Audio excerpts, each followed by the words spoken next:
ನಮ್ಮ ಮೆಟ್ರೋ ಪ್ರಯಾಣಿಕರಿಗೆ ಮತ್ತೆ ದರ ಏರಿಕೆಯ ಶಾಕ್ ಎದುರಾಗ್ತಾ ಇದೆ. ದರ ಏರಿಕೆಗೆ ಕೇಂದ್ರ ಸರ್ಕಾರದ ಮುಂದೆ ಪ್ರಸ್ತಾವನೆಯನ್ನ ಇಟ್ಟಿದೆ ಬಿಎಂಆರ್ಸಿಎಲ್ ಎನ್ನುವ ಮಾಹಿತಿ ಇದೆ.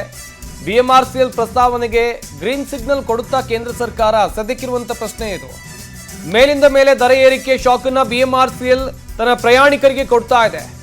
ಇತ್ತ ದರ ಏರಿಕೆ ಮಾಡುವಂತ ನಿಟ್ಟಿನಲ್ಲಿ ಪ್ರಸ್ತಾವನೆಯನ್ನ ಕೇಂದ್ರ ಸರ್ಕಾರಕ್ಕೆ ಕೊಟ್ಟಿದೆ ಬಿಎಂಆರ್ಸಿಎಲ್. 3 ವರ್ಷಗಳಿಗೊಮ್ಮೆ 12% ಪ್ರಯಾಣ ದರ ಏರಿಕೆಗೆ ಪ್ರಸ್ತಾವನೆಯನ್ನ ಇಡಲಾಗಿದೆ. ಈ ಹಿಂದೆ ಪ್ರತಿ ವರ್ಷ 5% ಪ್ರಯಾಣ ದರ ಏರಿಕೆಗೆ ಪ್ಲಾನ್ ಮಾಡಿಕೊಳ್ಳಲಾಗಿತ್ತು. ವರ್ಷಕ್ಕೊಮ್ಮೆ ಪ್ರಯಾಣ ದರ ಏರಿಕೆಗೆ ತಡೆಯನ್ನ ಕೇಂದ್ರ ಸರ್ಕಾರ ಹಾಕಿತ್ತು.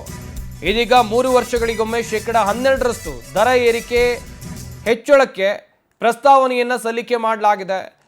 ಕೇಂದ್ರ ಸರ್ಕಾರ ಇದಕ್ಕೆ ಒಪ್ಪುತ್ತಾ ಎನ್ನುವಂಥ ಪ್ರಶ್ನೆ ಸದ್ಯಕ್ಕಿದೆ.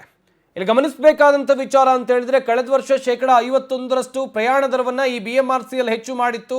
ಮೆಟ್ರೋ ಪ್ರಯಾಣಿಕರಿಗೆ ದೊಡ್ಡ ಮಟ್ಟದ ಶಾಕ್ ಕೊಟ್ಟಿತ್ತು. ಈಗ ಮತ್ತೆ ದರ ಏರಿಕೆ ಮಾಡುವಂಥ ನಿಟ್ಟಿನಲ್ಲಿ ಬಿಎಂಆರ್ಸಿಎಲ್ ಎಲ್ಲ ತಯಾರಿಗಳನ್ನು ಮಾಡಿಕೊಂಡಿದೆ. ಇದು ಪ್ರಯಾಣಿಕರಿಗೆ ದೊಡ್ಡ ಮಟ್ಟದ ಹೊರೆ ಆಗತ್ತೆ, ಹೊಡೆತ ಬೀಳುತ್ತೆ. ಈಗಾಗಲೇ ಬಿಎಂಆರ್ಸಿಎಲ್ ಮಾಡಿಕೊಂಡಿರುವಂಥ ಒಂದಷ್ಟು ಪ್ಲಾನ್ಗಳನ್ನು ಗಮನಿಸಬೇಕಾಗುತ್ತೆ. ಬೆಂಗಳೂರಿನ ಮೆಟ್ರೋದಲ್ಲಿ ಜನಸಾಮಾನ್ಯರು ಓಡಾಡೋದೇ ಕಷ್ಟ ಸಾಧ್ಯ ಎನ್ನುವ ಪರಿಸ್ಥಿತಿ ನಿರ್ಮಾಣ ಆಗಿಬಿಟ್ಟಿದೆ.